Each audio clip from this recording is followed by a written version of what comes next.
The last time the Draco felt fear, he was a hatchling, trembling on the edge of the maw pits where the runt siblings were devoured. Fear had no place in his adult life, not since he tore through the trials and rose to command the GAC's premier assault fleet. But now, thousands of cycles later and half a galaxy away from home, Commander Krozek watched a loop of footage from Earth's surface, and fear scratched against the back of his skull like bone claws on metal, the human prisoner small wounded. Unarmed was surrounded. 5 elite hunters closed in. It should have ended in seconds. Instead, the human raised his eyes.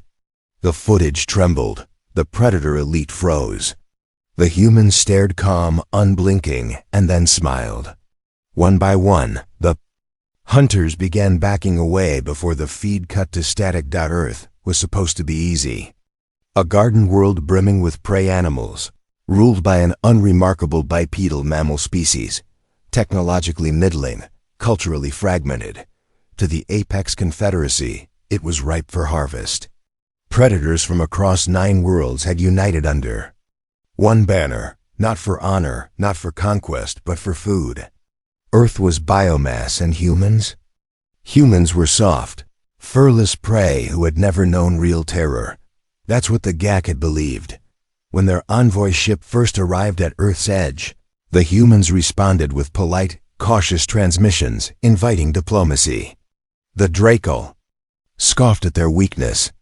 On the Apex worlds, diplomacy was offered only once after the hunt was over, never before. And so the fleets launched.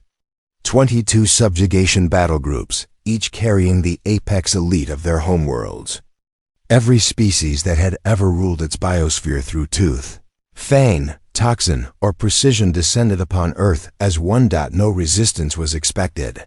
None that mattered anyway. But then came the reports, strange, conflicting, subtle at first. A recon team went silent in the Rocky Mountain forests. Footage recovered from their drones showed twisted branches forming near-sentient traps, gutted corpses arranged in patterns that made veteran commanders ill.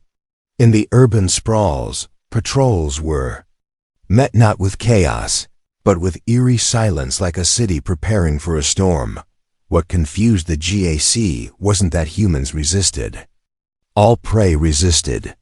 What unnerved them was how familiar the resistance felt. Krozek had seen it in the wilds of his homeworld, a certain quiet before the kill, a stalking pattern embedded into the blood of those who had been hunted long enough to learn the rhythm of predators. But humans didn't run. They waited, watched, drew you in. A Yurtic hunt captain 8 limbs, poison glands in every fang spoke of a human child who lured his squad into a crater field using nothing but footprints and smoke. They followed the trail with glee, laughing in guttural howls. Half an hour later, their exosuits melted from electromagnetic interference. Only one Yurtic survived, skin blistered, left to wander blind as vultures circled overhead. The child was never found. Even in the starports of orbit, among the battle barges, there was unease. Some predator crews avoided eye contact with the human prisoners. They'd say it without meaning to. There's something in them. Something behind the eyes. Something older than their weapons, older than their cities. The sense that when a human looked at you, they weren't seeing your form. They were measuring your weakness. Krozek dismissed most of these rumors. Psychological warfare was a tool, nothing more. But he couldn't explain what he saw on the feeds.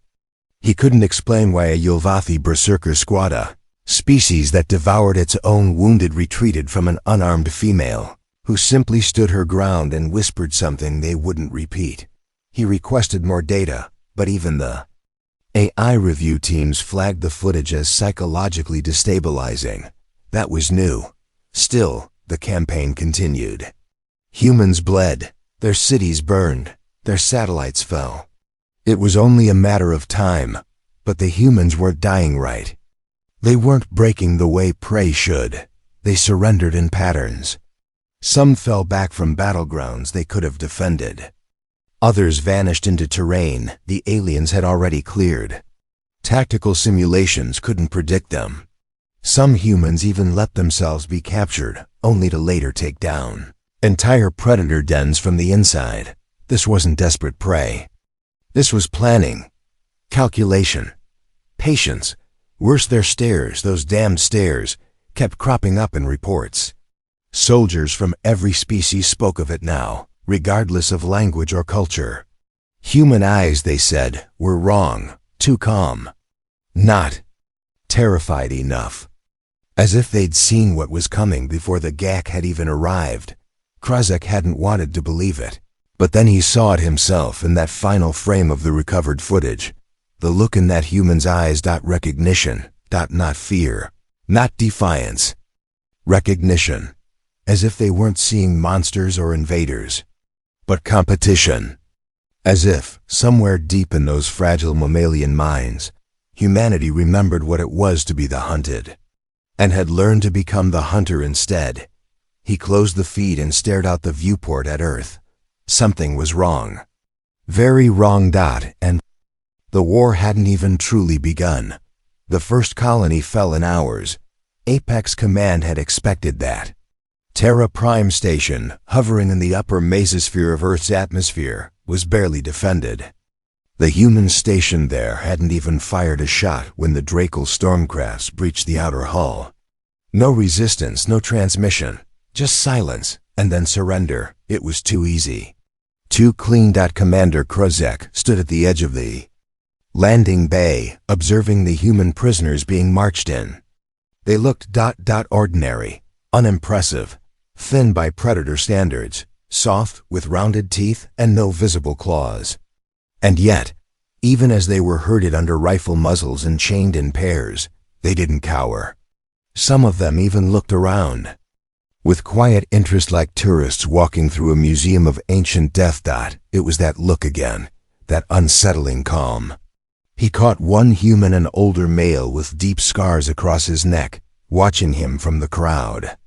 Not glaring, not defiant, just watching, measuring, like a rival alpha that hadn't decided whether to fight yet. Krozek turned away. On the surface, the initial stages of the invasion unfolded as planned. Earth's major defense systems were fragmented, decentralized, each continent coordinating its own resistance. Easy to divide, easier to crush. But then anomalies began to pile up. The Yulvathi Swarm Battalion lost 2 entire squads to what they reported as weather-related anomalies.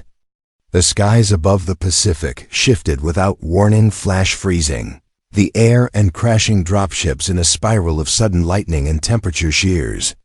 Some suspected a weather weapon, but Earth had no satellites powerful enough to create such a system. In the ruins of Chicago, an assault team found themselves trapped, not by force, but by shadows.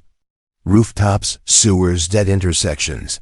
They moved through them, but nothing followed protocol. It was as if the city itself knew they were coming, as if the humans had trained the terrain to betray them. Predator troops reported hearing whispers from broken windows. In one case, a trooper unloaded her plasma rifle into a pile of rubble because she swore she saw eyes watching her from inside the concrete. The reports sounded like madness, but they were consistent. And then came the incident in Bolivia. A Yurtik hunter clan had pinned down a group of human scouts in a canyon basin. 18 humans cornered. The Yurtik outnumbered them 2-1 and had full aerial support. They launched a shock charge into the basin. No human bodies were recovered. Instead, they found animal remains, wolves, big cats, bears, dead or dying, lying in concentric circles around the camp as if they had fought for the humans. The Yurtik clan's own aerial units had been torn from the sky by swarms of birds, by suicidal collisions, by unknown forces that left their wrecks scattered like broken fangs. One survivor reported seeing a human emerge from the canyon with a wolf beside him. They walked in tandem, neither flinching from gunfire. The Apex troops had frozen, not because of the wolf, because of the man. They looked like a pack, the survivor said. Not animal and master, just predators. Predators, the word, was being whispered now not just by foot soldiers, but by fleet analysts. There was something wrong with the way humans moved, the way they fought, the way they didn't panic. They fell back in waves, not disarray. They let you take cities that didn't matter. And always you had the feeling that they were. Watching, waiting, learning. Some troops stopped making eye contact altogether. Others began to break protocol, refusing to land near forests, deserts, or ruins unless fully armored. One squad lit fire to an entire suburb before entering, citing psychological contamination. The worst breakdown came from the Brelithy, a six-eyed raptor species known for torturing prisoners for sport. Their scout team had captured a group of human children. The Brelithy commander had tried to interrogate them. His corpse was later found flayed and crucified to the side of a tree with no human presence detected nearby. The children were never found. And always, at the edge of the footage, in flickers and shadows and reflections, there was that look. The eyes of humans, calm, calculating, knowing. On the orbital command deck, Krozek reviewed a new intelligence report. Human history was a blood-soaked spiral of conflict, far more brutal than any the GAC had expected. Apex species on other worlds had dominated their ecosystems for thousands of years before discovering space. But humans? They had lived with apex predators while still evolving. They weren't born into dominance. They clawed their way to it. Every generation of human evolution was forged in response to being prey. And eventually, they stopped running. Somewhere along the path, they turned around and started hunting back. Krozek paused the footage. Another human face. Another impossible gaze. It reminded him of the old rituals, the Draco coming-of-age hunts where a juvenile would face a cornered beast. Sometimes the prey would turn, wounded but alive, and in its eyes, there would be nothing left but the resolve to take something with it. That was what he saw now, across a species. 1,000 times over, and yet his advisors still said the war was going well.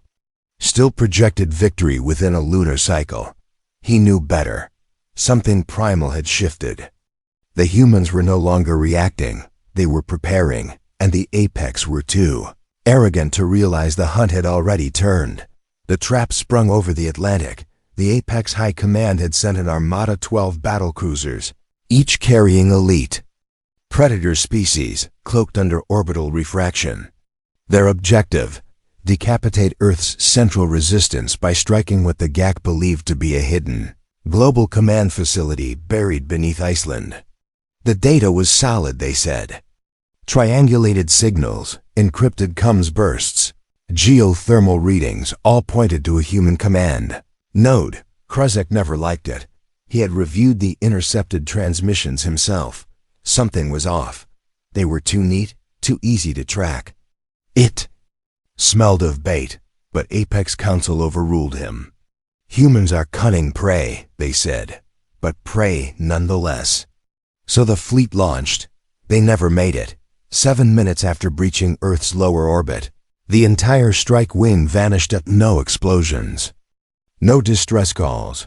Just silence. At first, Command assumed a comms glitch, an ion flare maybe. But within an hour, recovery drones sent to scan the area returned fragmented feeds. The Atlantic churned unnaturally, its surface boiling in precise radial patterns. Strange metallic formations breached the ocean in symmetrical rings, towering antennae unlike anything the GAC had ever seen. And then came the signal. A data burst. Compressed, encoded in Apex frequencies. It arrived on every GAC command ship simultaneously. The contents were terrifyingly simple. A live feed from the bridge of one of the captured Apex cruisers. The screen was drenched in red emergency light. Dead predator bodies slumped over, shattered consoles. Blood red, black, even bioluminescent splashed across the floor. And at the center of the frame, calm and unchained, stood a human woman. She was unarmed, wearing simple exosuit armor of human make. Her face was unreadable, cold. Focused. Behind her, Apex soldiers lay mangled. One was still twitching, a high-ranking Zon War tactician, mouth agape, eyes frozen wide.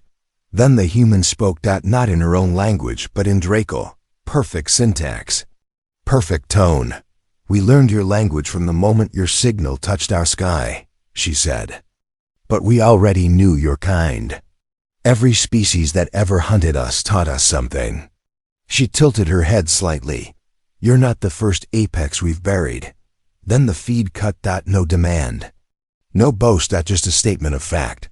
Krozek froze. What they had assumed was a hidden base had been a bait signal routed through old geothermal monitoring, arrays relics from Earth's Cold War era. The humans had used fake comms traffic and geothermal emissions to mimic command activity. The moment the Jake fleet zeroed in, automated oceanic systems activated. Underwater weapon platforms hidden beneath centuries of ice, disguised as deep sea.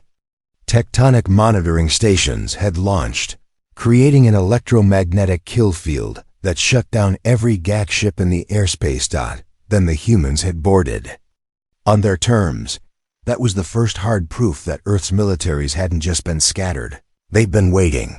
And they had something else. Technology that shouldn't have existed. The magnetic kill field, later analyzed by GAC engineers, operated on a principle unknown to the Apex. It didn't just shut down electronics. It hijacked them, controlled them, altered firing protocols, reversed shielding parameters. It was as if humans could speak to their machines on a more intimate level than the Apex had believed possible. Earth wasn't just technologically advanced. It was obsessively defensive. The humans had spent generations building layered traps into their own planet, and no one had noticed, because the traps weren't obvious. They were masked as infrastructure, hidden in natural patterns, delivered in history books, and disguised as environmental policy. They had turned their entire biosphere into a battlefield.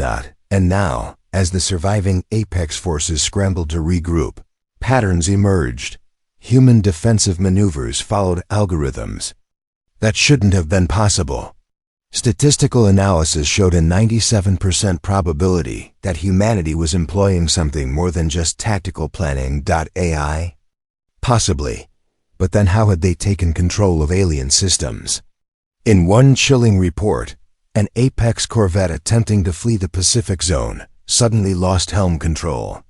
Its pilot, screaming over comms, described all controls locking just before the ship rotated and self-destructed in mid-air. Post-event logs indicated a human-coded signal had accessed the navigation array. From Earth's surface. Impossible. Incompatible systems. Even among Apex species, this kind of cross-compatibility was a decades-long challenge. So how had the humans done it? Krozek's analysts finally discovered the answer buried in an old intelligence report, a mention of something called Project Abel. It had been dismissed early in the invasion. The file was fragmented, half-classified, and at the time believed to be defunct. Now, reassembled, the truth emerged. Abel was an Earth-based defense initiative dating back a century. A global program to integrate machine learning, adaptive signal hijacking, and decentralized AI fields into every form of communication infrastructure on the planet. Not for peace. For the inevitable war against an unknown enemy. It wasn't paranoia. It was preparation. Abel had existed as a myth for decades. In reality, it had become the nervous system of a sleeping predator, and now it was awake. Humanity had never been prey. They'd just been quiet, waiting for something to hunt. Krozek stared at the data. His second-in-command approached, shaking, mandibles twitching. "We need reinforcements," he whispered. Krozek didn't respond. He simply stared at the last image from the captured cruiser, the human woman standing alone, surrounded by the dead, her eyes staring directly into the camera. And in those eyes was something terrible. Not rage, not pride. Memory. A species that remembered every tooth, every claw, every hunt and had spent millennia learning to surpass them. The Apex Confederacy had thought they were invading a pasture, but they had walked straight into the lair of the last predator. The Apex Confederacy finally recognized what it faced. But by then, it was too late for adaptation to matter. Krozek issued a galaxy-wide tactical pivot. No more brute force engagements. No more direct drops. Humans were to be treated not as prey, but as a Class R resistant species, resilient, reactive, and regenerative. That designation was reserved for species capable of sustained combat beyond expected attrition. Only 2 others had ever earned it. One had cost the Apex a generation of breeding stock. The other had erased an entire predator moon. Now Earth was added to that list. The change in strategy was immediate. Observation drones replaced skirmish teams. Stratospheric long-range cannons were calibrated to target command nodes and data lines. Psychological warfare cells were dispatched to intercept human communication channels, spreading fear, panic, and misinformation. None of it worked. Humans adapted faster. In the African Sahel, an Apex terraforming rig collapsed after being infiltrated by a squad of unarmed human civilians, farmers, engineers, medics. None were trained soldiers. Somehow they'd used their knowledge of terrain, cooling systems, and fuel flow to collapse a multi-billion credit war engine without firing a shot. In the jungles of Southeast Asia, predator drones went dark over and over. When recon teams investigated, they found the drones had been lured in with false heat signatures. Their internal components were stripped, repurposed into kinetic traps. One drone's processor was found inside a dead tree, still transmitting data rerouted into a global human mesh network built out of scavenged alien tech. The humans were scavenging in real time, and not just adapting. They were learning their enemies' tactics and turning them inside out. On the northern continents, battles that should have been certain victories collapsed into chaos. Apex troops began falling into kill corridors, deadly funnels created by abandoned cars, buildings, or even wildlife. Wolves and dogs, somehow coordinated, attacked with perfect timing alongside human guerrillas. It wasn't natural. It was choreographed. Krozek's science team ran simulations. The only way for this level of cohesion was either hive mind control or ultra-fast neural net coordination. Humans had neither. Or so they believed. Then came the capture of a data node. From Northern Europe, a shattered server encased in stone, buried in a catacomb. When Apex engineers cracked it open, they expected human religious archives. Instead, they found code, millions of lines of code, not alien, not Apex, human written, in thousands of languages, dialects, and programming systems, but somehow interoperable. Running on power scavenged from a decommissioned nuclear substation. The code was routing tactical data in real time. It was Project Abel again, but grown, decentralized, Hydra-headed. A global neural net made not from AI, but from humans themselves.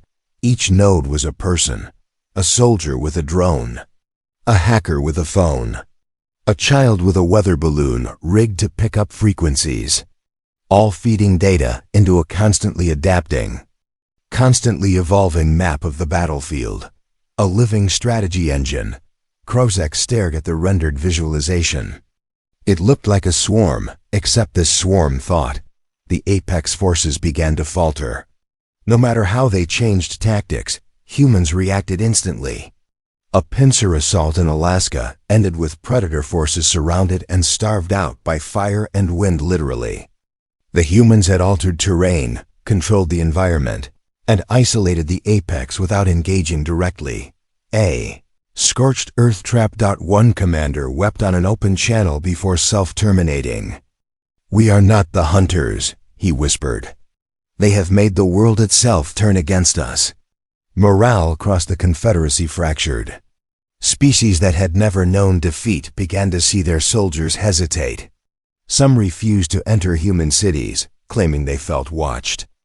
Others began suffering night terrors, waking screams of human faces in the dark, and always.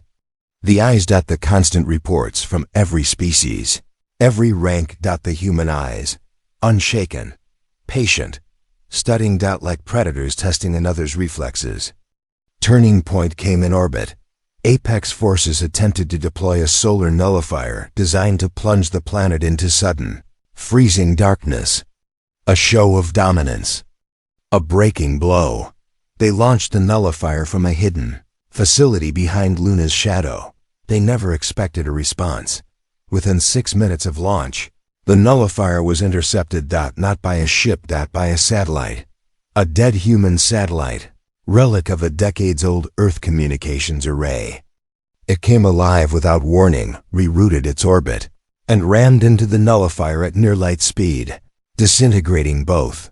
A sacrificial intercept, but the satellite had no engines. It had been slingshotted into the nullifier's path by a coordinated mass driver pulse fired from Earth through a volcano. A volcano. Kruzek watched the footage in silence. They had fired a weapon through the Earth itself. Adaptation was no longer the right word. Humanity wasn't adapting. They were mastering. And now the apex were no longer confident. Tactical meetings were quieter. Predator species began arguing over retreat protocols. Some demanded a full withdrawal. Others insisted on doubling down. Kruzek said nothing, because in his gut he knew they were already too deep, too committed.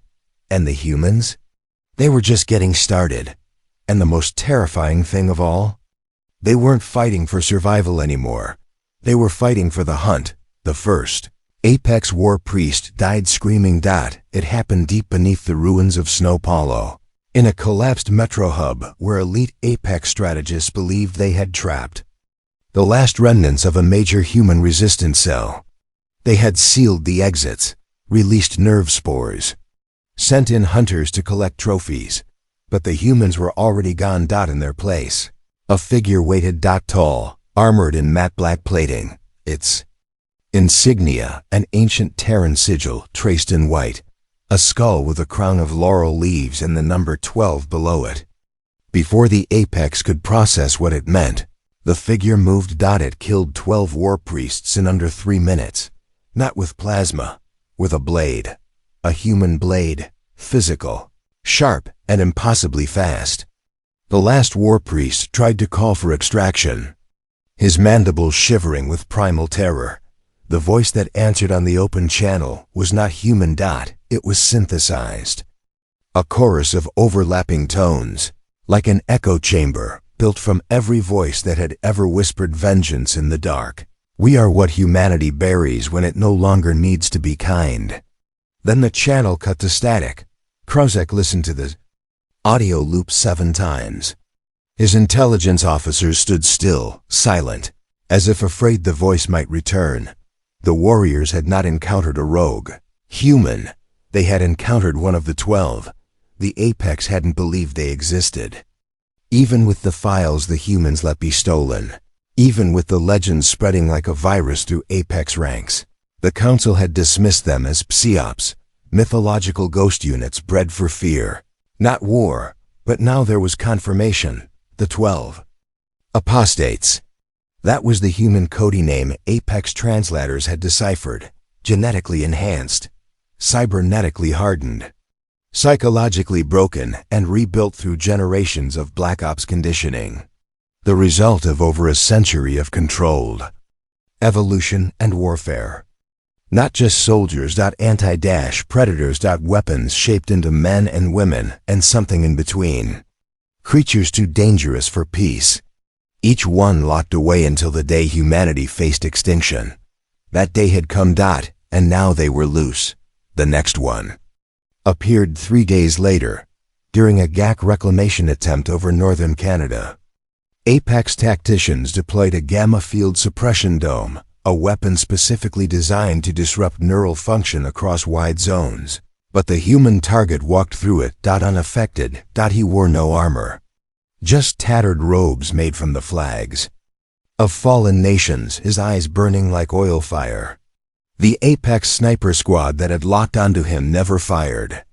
All four were later found having clawed their own throats open inside their stealth pods. Their footage showed no contact, just a close-up of the human's face, staring, smiling. As if he knew them.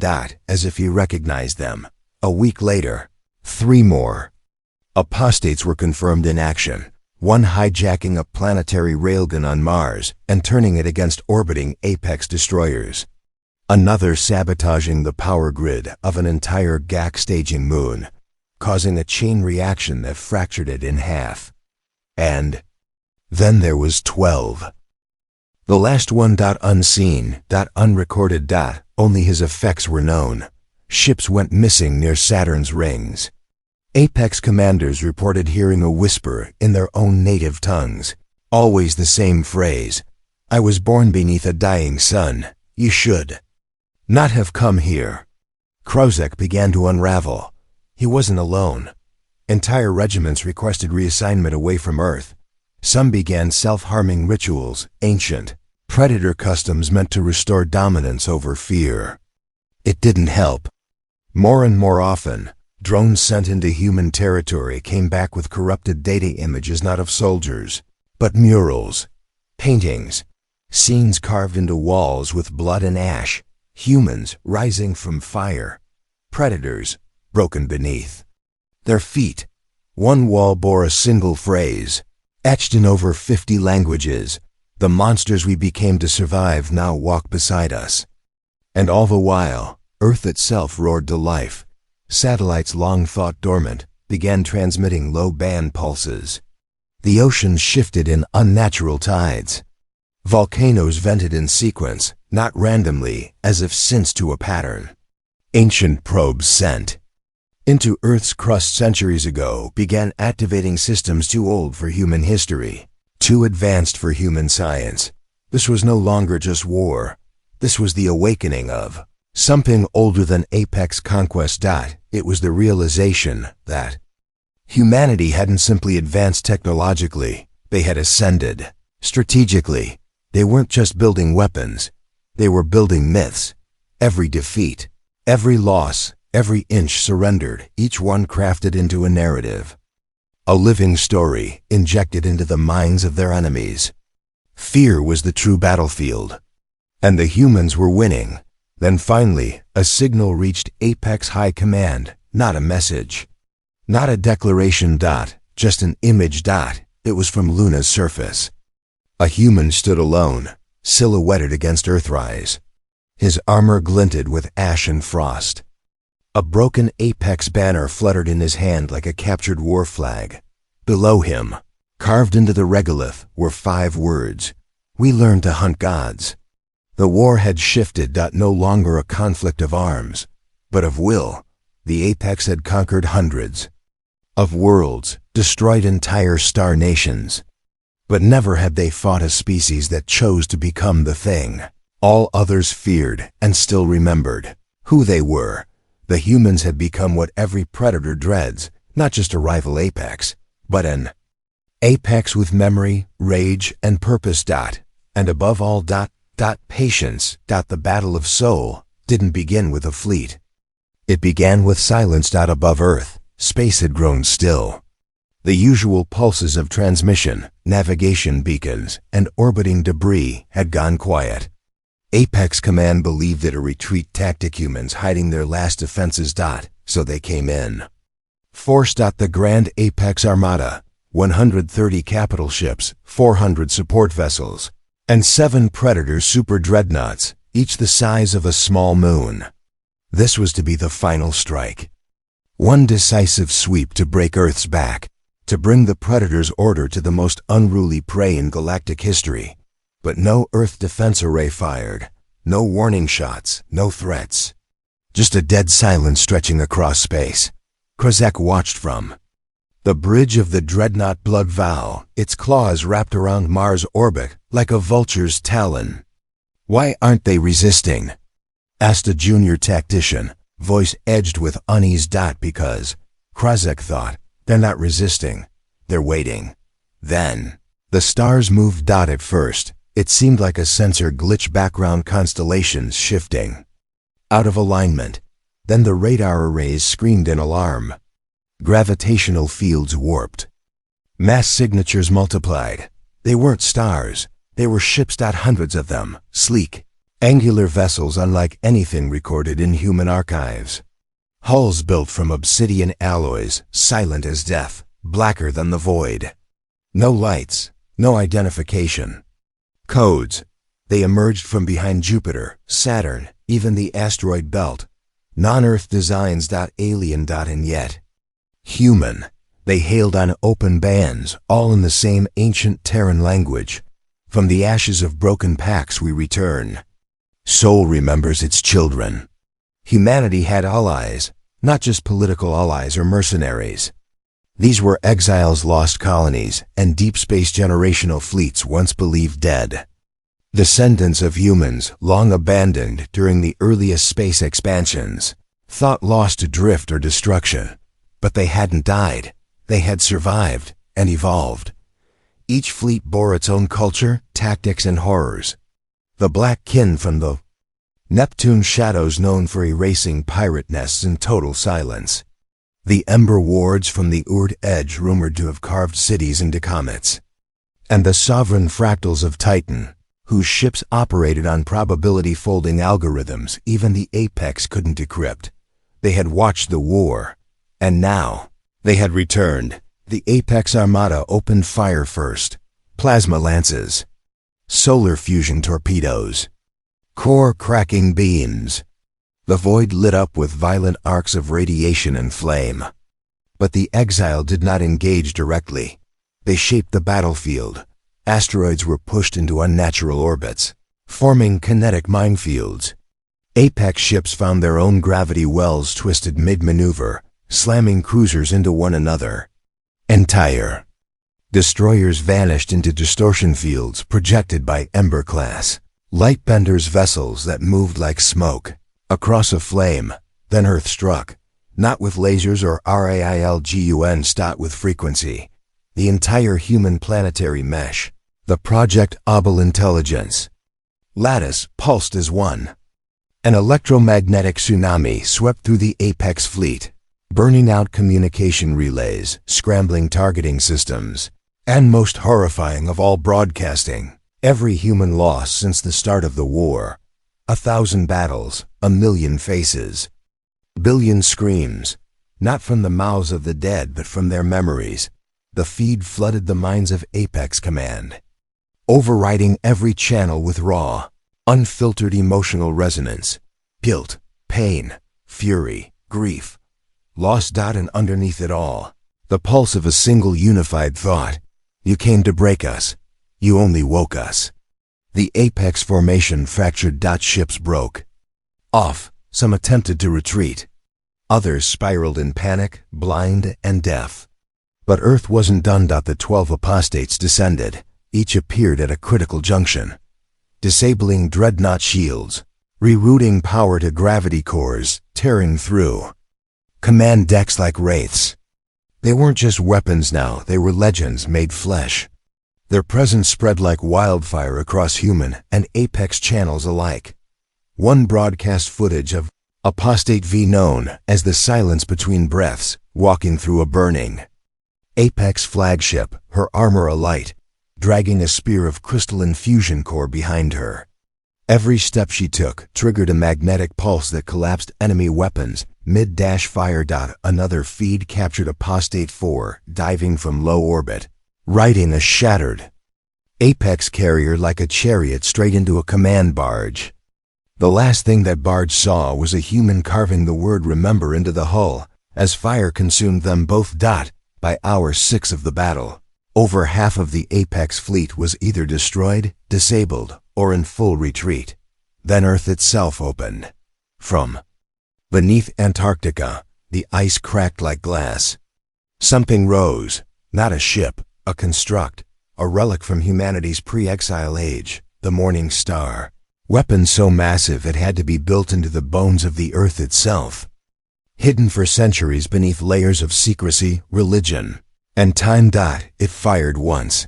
A lance of focused gravitational implosion tore through space like a scar. It struck the apex super dreadnought mouth of the infinite, folding it in on itself in less than 3 seconds. Nothing remained, not even dust, and in that moment, the apex knew. They had not miscalculated, they had trespassed. Humanity had not built a defense, they had built a trap. A war of stories, of fear, of legacy. And now, the final chapter had come. Krozek stood on the burning bridge of the Blood Vow, watching as Earth's moon lit up with orbital railfire, turning his remaining fleet into falling stars. He felt no hatred, only awe. In their eyes, he had seen it from the start, the reflection of every predator that had ever tried to tame the wild. And behind that gaze, something older than survival. Not cruelty, not vengeance, just remembrance.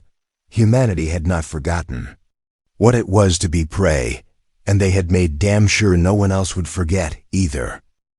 When the last apex ship fell silent, Earth did not cheer. No parades rolled through crumbling cities.